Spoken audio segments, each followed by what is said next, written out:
more about Blue's flying ability. So everyone, please take your seat, ready your camera as Blue will fly above your heads.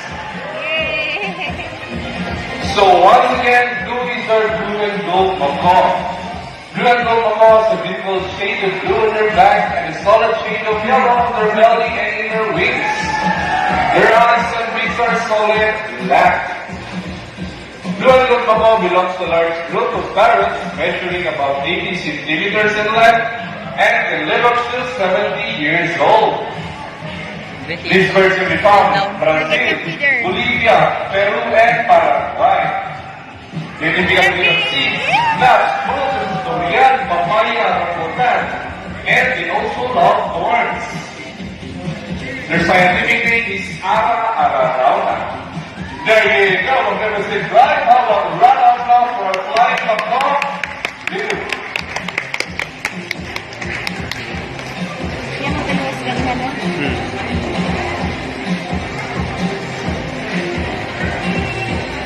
Okay, so from here, last man. Everyone knows that this is right. Do you believe birds can do math? Well, in that part of the show, we leave most people baffled and amazed, even as strangers.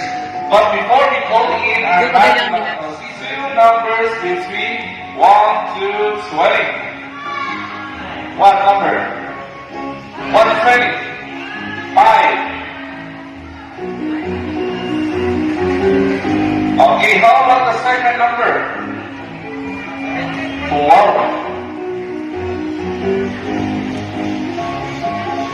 Okay. So our equation would be 5 plus 12. And we all know the answers, right? But we must not tell the answer yet. Let's see if our mathematical wizard can solve this equation. But before that, let me shuffle the numbers first.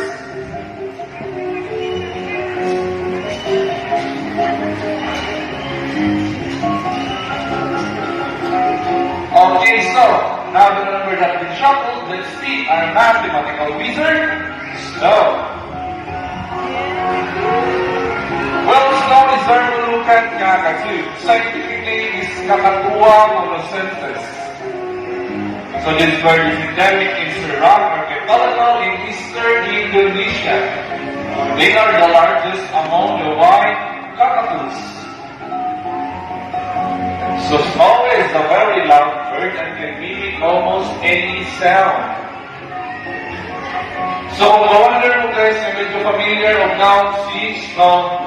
It's because kanang makita natin sa social media mga white birds na tabihan kayo, most likely mga cockatoos na sila, Sulphur Crested, and also umbrella cockatoo. So mga sila kanang tabihan kayo, mayong no meaning.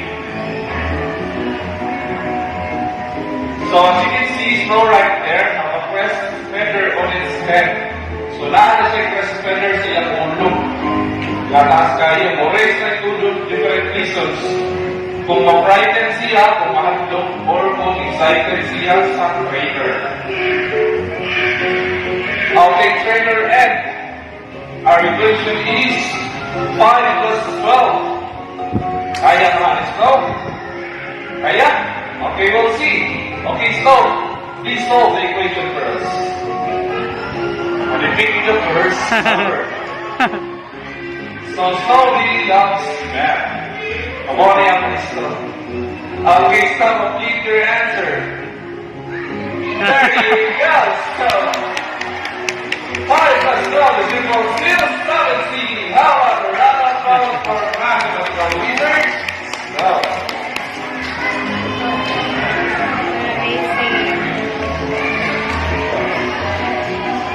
Now, let's get up close and personal with our loveliest, cutest, and smallest parrot here in CEBU Ocean Park. Let's meet our eclectus parrot, Red. So, eclectus parrot is very unusual in the parrot family. It's because of their extreme sexual dimorphism, meaning they have a visual striking differences between the male and the female. So red right there is a female electus parrot. It's because of her bright red colored feathers. While the male have a bright green colored feathers. So take note guys, na kaning sa traits, specific lang siya sa electus parrot. So kung red siya, may makakita ang electus parrot na color puwa, female na siya. Kung color green is male. So not like our makos, hindi ko mo mailan ang mga makos, pinapili na sa color kay same para ganyan na sila. Kung dili, kinaklan sila ipag-DNA test, una rin mo may bawaan kung male or female o ang mga makos.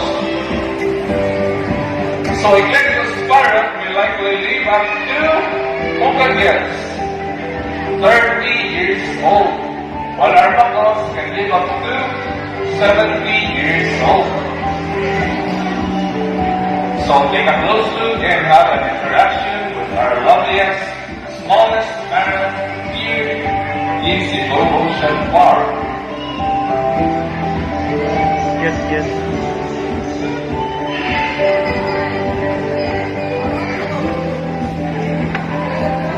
Okay, so I guess that's all for electus parrot red. Now, who knows this game? This is called the shape box puzzle. Do you remember playing this game when you were still a kid? Now, here comes Bandit once again, and he's going to show us how intelligent he is by putting all the shape back to its correct spot. So just like Bandit, green macaws are known to be intelligent and perceptive. That is why we continue to enhance our skills so that they won't get bored. They have a good memory and they can remember even the smallest details. So once again, the scientific name is Ara Ararana. And there you go. Intelligent, right? How about the rana for green macaw? Bandit. Okay, so I have here an object which I will hide under one of these three sulfur cups. So, where do you want me to put this object? On your left, right, or in the middle? Okay, so let's put it right here. Now let's call in our psychic bird, Loli. But Loli has a psychic ability. Now do you think guys that Loli can find any object? If it's a yes, let me hear you cheer. You can do it, Goldie! Okay, Goldie, find an object for us, please. Keep on searching, and you come, and there you go! She found it! How about the random mouse or psychic trick, Goldie? So, pas-pas yung kita sa Goldie, ha? Okay, kaya.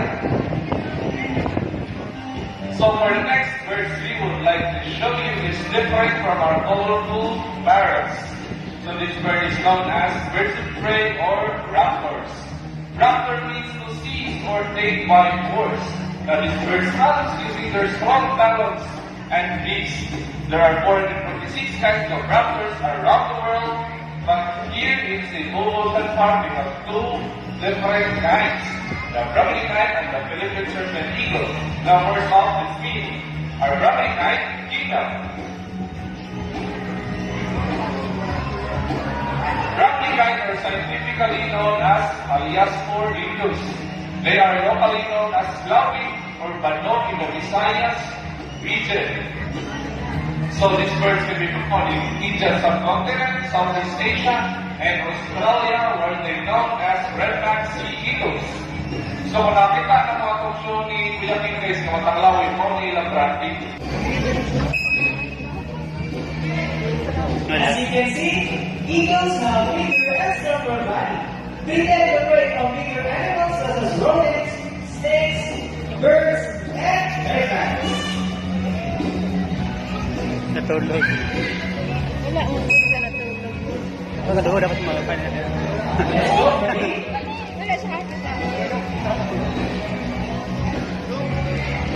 Just a fun fact. Early and Kingdom are known breastfeed birds. Ginomita na sila sa DENR.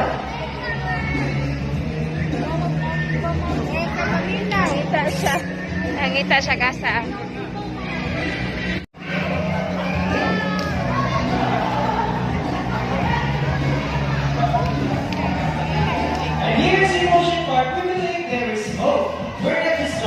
save airfares in the ocean, but also the land and air as well.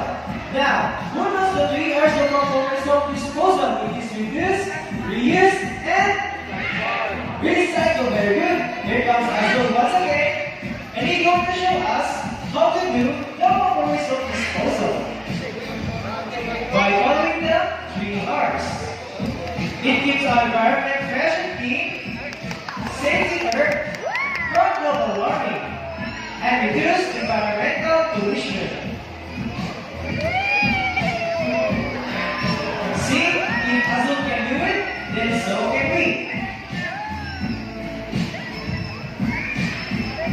Ladies and gentlemen, that's the end of our show. Are the animals spectacular? When a long race, remember how small the effort we take, let's take action in saving them from extinction. And please, let us do part in saving this world, because remember, this is the only home that we got. Let me present to you the first and the third safety show possible. We have Kat over there, our DJ. We have Jen with Azul. We have Irvin with Freddy. And we have Bandit with DJ. And along with some here's Emotion Park. This is me again, and your host for today. Have a good day, guys, and goodbye.